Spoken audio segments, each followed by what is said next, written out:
Hello. In this video, I'll be showing you how to remove the lower unit off what remains of this 1980 25 horsepower Johnson outboard. So this is a pretty common lower unit. Well, kinda, but the design is common. So this is pretty similar to, I don't know, any pre-30 horsepower going back to the 50s.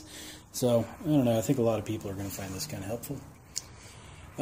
Basically, the lower unit off here, water pump's right up inside of here. So, remove the lower unit here to service the lower or water pump or reseal it or whatever it is you're doing. Also, this is more for the split gear case type. By split, I mean this slot right here.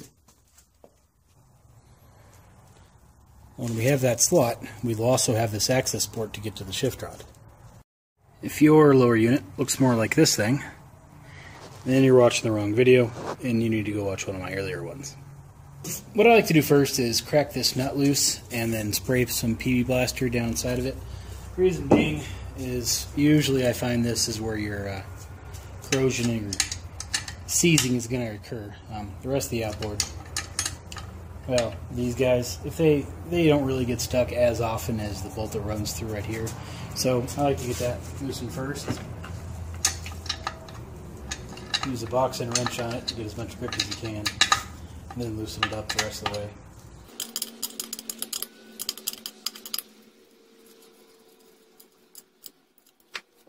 The nut and washer off. You can then spray the bejesus out of it with some PB Blaster. Hopefully it'll soak in a little bit and not giving you problems coming apart. So to access this, it's just two big flatheads, or slotted screws as you would technically call them. So we'll get those out.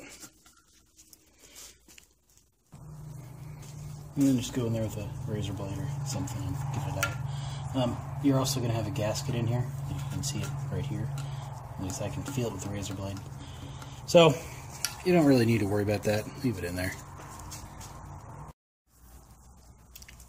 Well, you could pull it out if you wanted to change it or whatever, but I don't need to. So inside you'll see two screws. A lot of times you're going to see a slot in there. You could use the flathead here. I prefer just to use a normal socket on it. So you could get away with pulling the top, but usually it's best just to pull the bottom nut off. Now you can't just loosen it, you got to pull it all the way out. And a lot of the times that nut's going to go slide inside the gear case. The washer did, but I got the nut out okay. It should also be mentioned that this power head was already removed in this motor, so my rods are a little looser than they usually would be, and my copper pickup tube is just kind of flopping around in there as well. So ignore when you see that. The rest of this is pretty much the same. So pull that lower screw bolts all the way out, and then we'll move on. I don't know if I mentioned it, but that screw is a 3/8. So with that out, we'll then take off our screws here that are pulled on our lower. These may be tight, they may be loose. In this case, they're really not too bad. Sometimes what I'll do is I'll go around and break them all loose first. But for whatever reason, I just don't feel like doing that right now.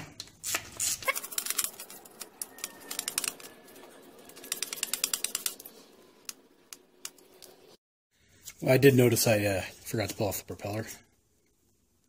Usually I do that first, so I'll do that now.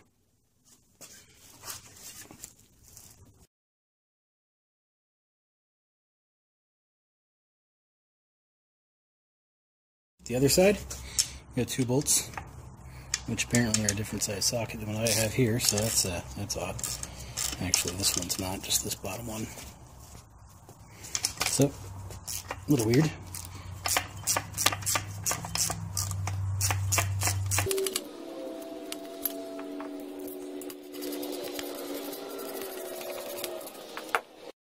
Now, usually what I do is I leave a nut about halfway in so it doesn't go flying off.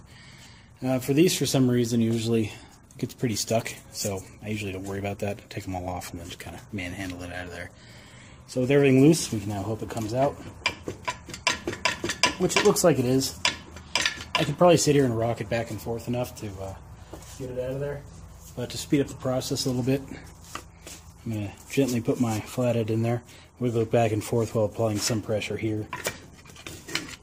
See what I did? And as I said earlier, my shift handle and power head were missing, so the entire shift rod came out. You usually wouldn't see that. Usually the thing would fall right out of there. And well, that's pretty much it for getting the lower unit off. This is the water pump, so yeah. Also, depending on what you're going to be doing, you may want to drain the fluid before you put it on here. I have a holding fixture with a little oil catch in the bottom, so I usually drain them once they get up here. That way I don't have to bend over as much. So keep that in mind. It's still full of fluid, but you may want to drain it before you remove it, depending on what you're doing, of course. Well, I hope you enjoyed this video, found it helpful, whatever else. So, see you next time.